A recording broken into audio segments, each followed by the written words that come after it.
The British Bahá'í Community has been in existence since 1899, and its National Spiritual Assembly was first elected in 1923. Although a number of monographs, articles and biographies have appeared over the years, no overall survey of the community's history had yet been published, until very recently. The Bahá'í Community of the British Isles, 1844 to 1963, published in 2023 by George Ronald, is an attempt to fill some of the gap.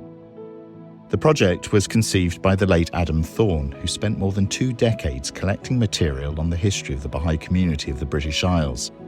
His work has been completed by Dr Moojan Momen with the assistance of George Ronald authors Earl, Redman and Janet Fleming Rose. It's a momentous work that covers the relationship between the British Isles and the Babi and Bahá'í religions from their birth in 1844 through to 1963, when the centenary of the Declaration of Baha'u'llah in Baghdad was marked in London at the first Bahá'í World Congress in the Royal Albert Hall.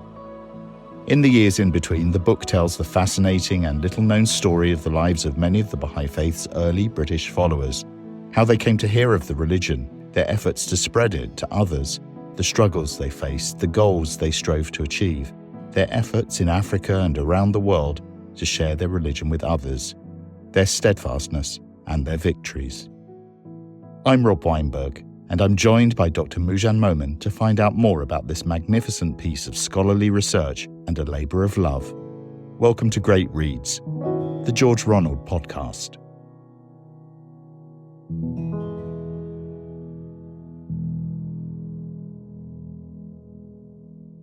Moojan, thank you for joining me.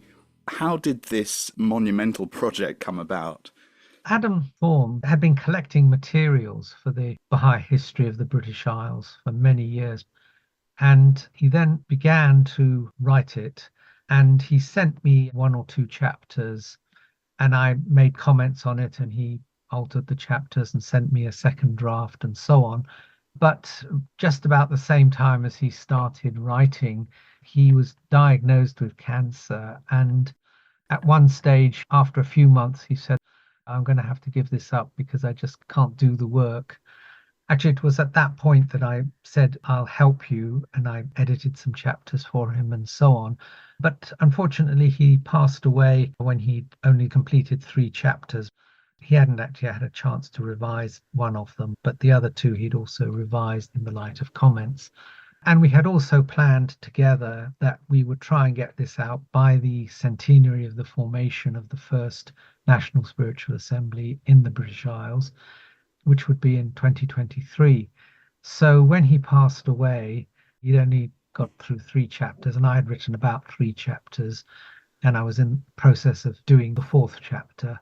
And unfortunately, what then happened was they had COVID, and all sorts of possibilities of research, of going down, say, looking at the British National Archives and other possibilities, closed down for 2 years in effect, which obviously was a great hindrance to doing research.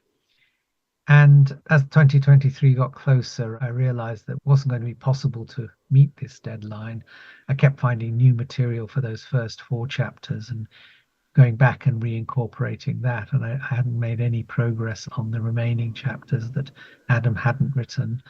So I realized that this book wasn't going to get finished on time, so I recruited 2 other well-established authors to help me with the task.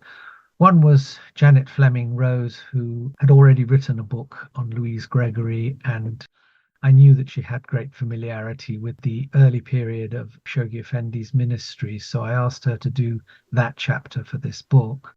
And the other one was Earl Redman, who had already done work on the Knights of Baha'u'llah, for example, and so I knew he had familiarity with the period of the 10-year crusade, so I asked him to do that chapter, and also the Africa Campaign chapter Adam Thorne had done. So they each took 1 chapter, which was a period they had some familiarity with, and worked on those 2 chapters, and I worked on finishing my own chapters and also editing the chapters of Adam Thorne, and then later editing these 2 chapters that came in from these 2 authors. So we managed to just cross the line in time. The National Assembly had been formed in October 1923, and we brought the book out in October 2023. So we were more or less spot on for the centenary of the formation of the National Assembly. And we held a book launch at the Afnan Library to launch it and to commemorate the centenary of the formation of the National Assembly, although obviously the National Assembly have been doing other events to commemorate that.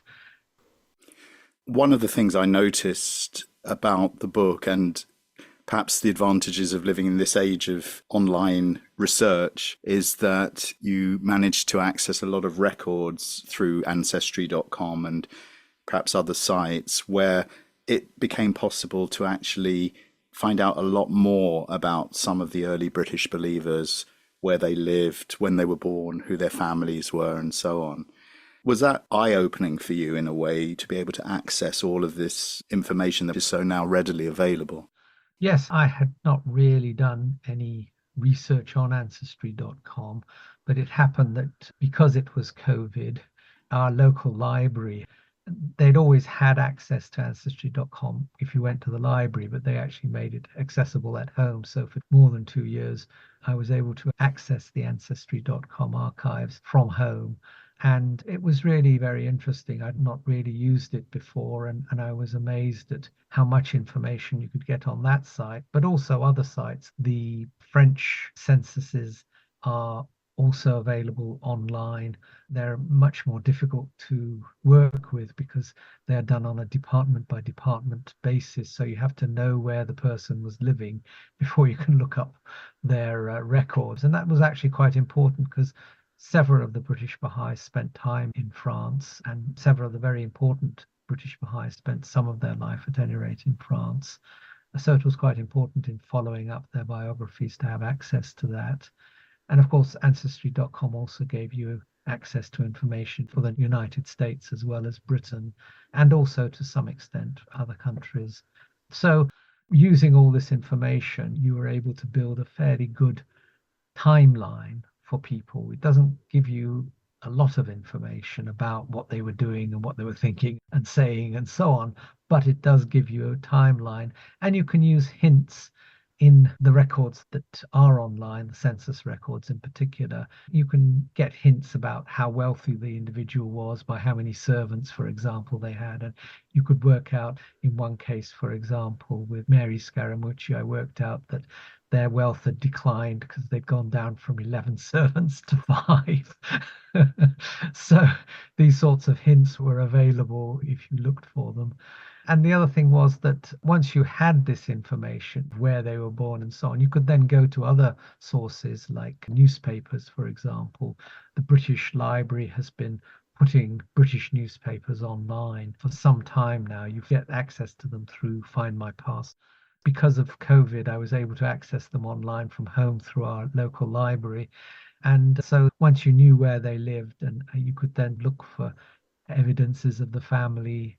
I remember, for example, finding Daniel Jenkin, who was the sort of prominent Baha'i in Cornwall during Abdu'l-Baha's time, finding all sorts of information about him through going through the newspapers, because his father had been reasonably well known, and there was even school records for what his results were, the prizes he'd won in school and so on. Because you had the background information, you could then go into things like newspapers. And again, someone like Mary Thornburg Cropper, because she was a society lady, there were all sorts of references to her attending various balls. And so you, to a certain extent, follow her, what she was doing, and also get some indications of where she had been and so forth. The newspaper records are surprisingly detailed. For example, there are even records of what ships had docked and who got off the ships. Even in Bristol, there's records of who's staying at what hotel. So that was useful with Tudor Pole, and who stayed at his guest house, for example. The book is called The Bahá'í Community of the British Isles, but what struck me also is that it isn't really a community until a certain point. There are lots of different individuals who are encountering the Bahá'í movement, as they called it, or even just the Bahá'í message, and then building small groups around themselves. And then you get this sort of difference between the early Bahá'ís in London and the Bahá'ís in Manchester, the Bahá'ís in Bournemouth, and a few people in Edinburgh and scattered around the country. Doing this research, did it change the way that you thought about what the Baha'i faith was like in the British Isles and how it was established? It gave a much richer picture of it. You'd had a vague impression that they were highly individualistic and so on before, but this sort of added depth to the vague impression that you had before. And also, they were very much individuals, but it's pinpointed at the stages towards the emergence of a community. For example, Abdul Baha's arrival was a very important stage because it forced the London Baha'is to cooperate in order to organize events for him. It was Abdul Baha who suggested that they form a council, because prior to that they'd not even had any sort of coordinating committee or anything. Unlike the North American Baha'is, who started organizing themselves fairly early because they had this commitment to build a house of worship. They needed organization for that. The British Baha'is had no particular need, or at least they didn't see any particular need for any sort of organization. There were several individuals who very much were against organization, who thought that organization meant sectarianism and the formation of division. In other words, they thought that any sort of organization automatically set you up against other religious organizations and therefore was against the uniting message that the Baha'is were trying to get across. So they were actually against any form of organization. It wasn't until Abdul Baha came and actually instructed Ethel Rosenberg to set up a Baha'i council that anything emerged. Even then, as far as I can tell, they didn't actually carry out Abdul Baha's instructions until after his second visit. He gave these instructions during his first visit, but they didn't do anything about it until after his second visit. So I assume that in the second visit he'd reinforced that, and they got on with it after his second visit. So that's quite late, 1913, is the first evidence we have of a meeting of a council, as it were. And these were individuals appointed by Abdul Baha. Again, there was no elections or anything at this stage. So there was a very slow emergence of organization and some sort of sense of community in the British Isles, and it didn't really go on into the period of Shoghi Effendi's ministry. There's a very nice footnote in one of Shoghi Effendi's letters written by his secretary saying that they just acquired a centre, and he writes that he hopes that the acquisition of this centre will mark a turning point in Baha'i history away from happy tea parties held by individuals to more of a coordinated activity by a group of individuals. So he was looking for this change, and it obviously hadn't happened by, I think it was 1927 when his secretary wrote this letter. I think what emerges very strongly from the book is the idea that it was during the 1930s that what you might call planned teaching activity emerged, where you actually had gold towns being selected, pioneers sent to the gold towns, and firesides being held there, and advertisements put in newspapers. So this sort of planned activity emerged in the 1930s, and it was very sporadic initially and was being planned by the National Assembly, and it just got more and more organized during the 1930s. And of course, after the Second World War, we had the 6-year plan, 1944 to 1950, which brought all of this together into a very successful teaching plan, which marked a huge growth spurt in the numbers of Baha'is and number of assemblies in the British Isles, and also the spread of the community to Scotland and Northern Ireland and Wales and Ireland. So all of that happened in that 6-year plan. I did some sort of thinking and analysis.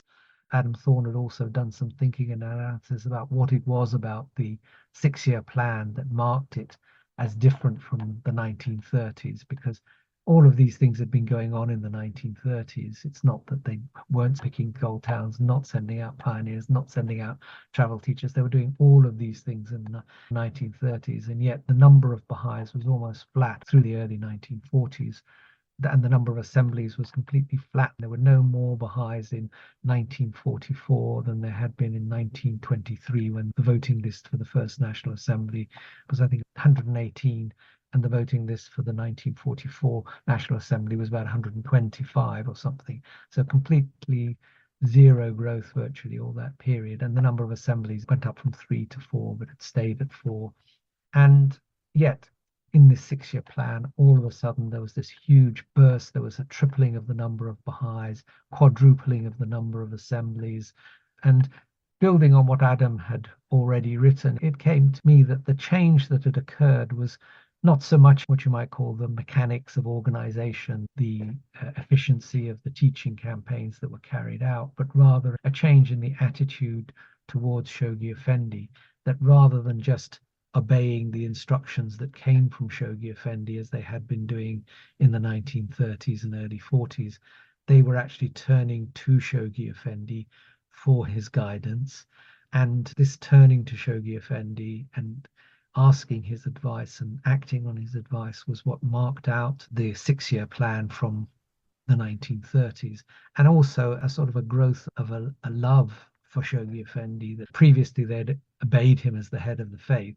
Now there was this, as more individuals went to Haifa and met Shoghi Effendi and came back, people like Marian Hoffman, they started writing and going around the community and speaking about Shoghi Effendi in ways that previously had been reserved for Abdul Baha. And so there was this sort of growth of love for Shoghi Effendi, and he started being called the beloved guardian on a regular basis. There'd been occasional mentions of that before 1944, but from then onwards, every time he's mentioned, he is the beloved guardian. And as I say, people like Hassan Sabri, Marian Hoffman, David Hoffman, and others went around the community and instilled this love for Shoghi Effendi in the community. And this seems to have been what actually made the difference, because that is the major difference between the 1944 to the 1950 period and the 1930s. Not the level of activity in terms of travel teachers and so on, but the change in attitudes towards Shoghi Effendi. And then the British community starts to begin to take on international tasks. I suppose in the early years there were Baha'is who were going from town to town within Britain, but then we see particularly the Africa campaign. Was it because of the strength of numbers of the British Baha'is compared to, say, other parts of Europe, that they were given this kind of responsibility towards Africa? Or was it more to do with their administrative capacity, maybe? I think it was actually more to do with the fact that Britain as a country had strong links with the Commonwealth countries in Africa. And Shoghi Effendi was leveraging that because he felt that British pioneers in British colonies would be able to establish themselves where probably people from other countries may not be able to establish themselves.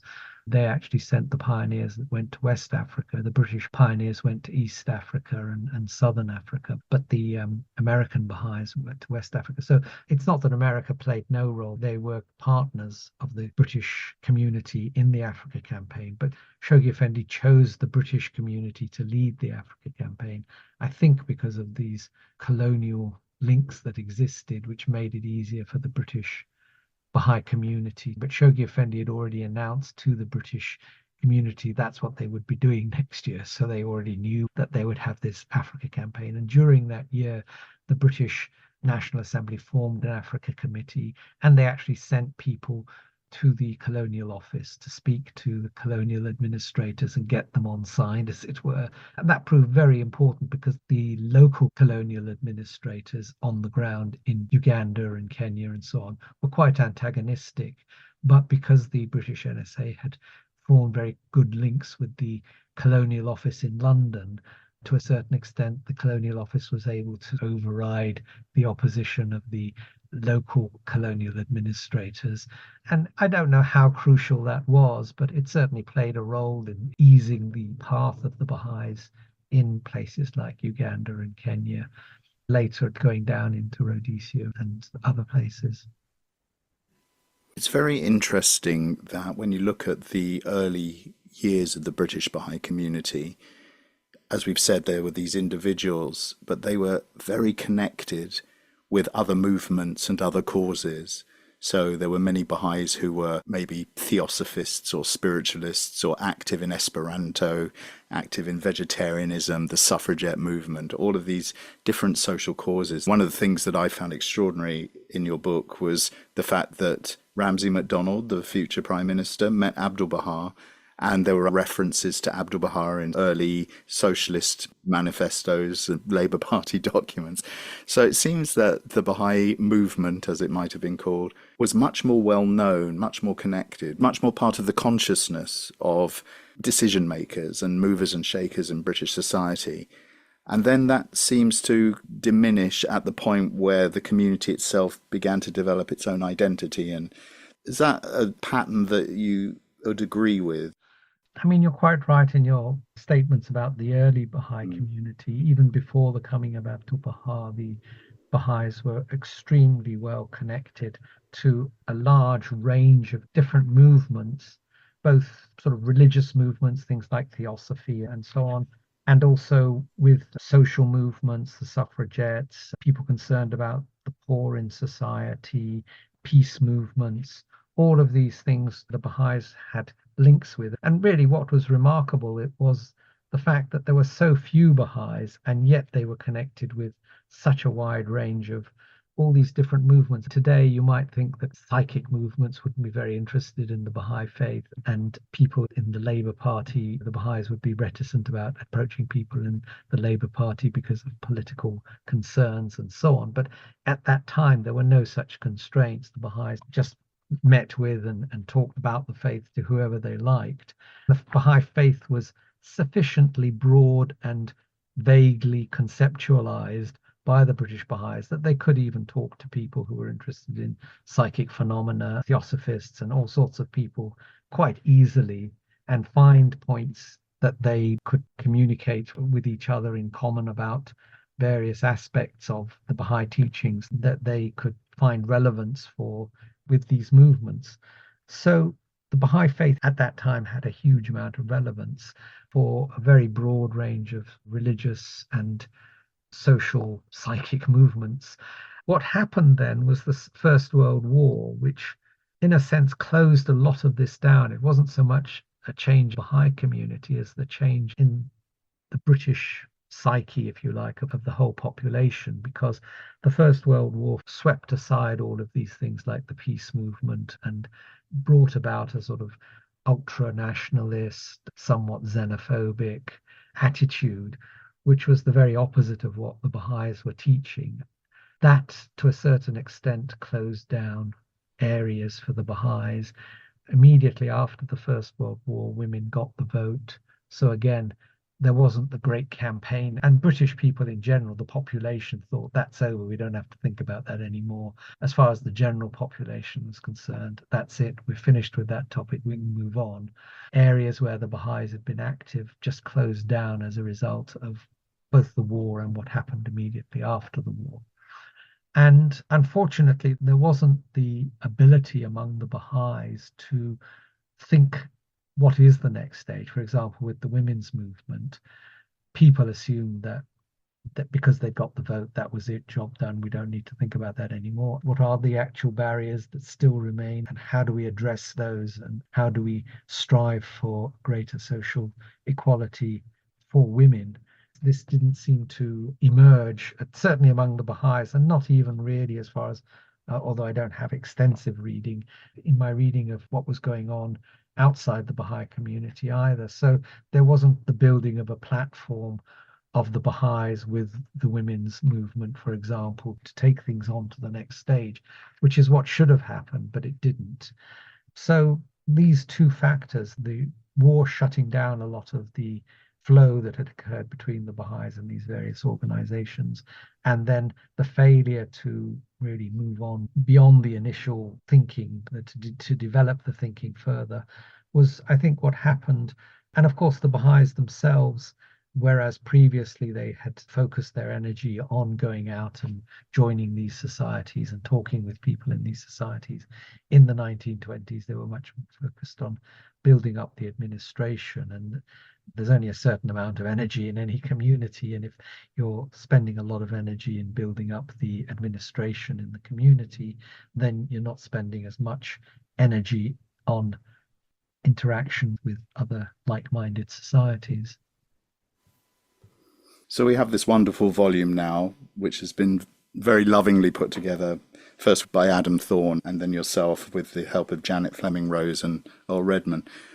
Having done this, do you feel like there are still areas of the history of the British Bahá'í community that still need to be explored, and more detailed research would be very helpful to give us even more insight into our history? I certainly think there's room for more biographies to be written about some of these individual Baha'is, because I think that's the next stage, as it were, of developing the history, that we start writing more and more biographies of individual Baha'is so that we get a richer baseline from which to work on thinking about the community as a whole. And you yourself have written biographies of Lady Blomfield and Ethel Rosenberg, and biographies of other British Baha'is have appeared, and I know several are in the pipeline. There are so many other characters in the early British Bahá'í community that could have biographies written about them. We're a little bit unfortunate in Britain as compared to the United States in that we don't have as rich a national Bahá'í archives as they do in the United States, presumably because we didn't have the administrative organs that would have collected archives and been a central repository for archives. And so therefore we don't have as much in the way of material to work on. But nevertheless, I think it is possible for a number of further biographies to be written. And then obviously once that's happened, we can start looking in more detail at particular phases of the development of the British Bahá'í community. My thanks to Dr Moojan Momen, and the book, The Bahá'í Community of the British Isles, 1844 to 1963, is available now in print and electronic format from grbooks.com and your National Bahá'í Publishing Trust or distribution service. Join us next time on Great Reads, the George Ronald Podcast.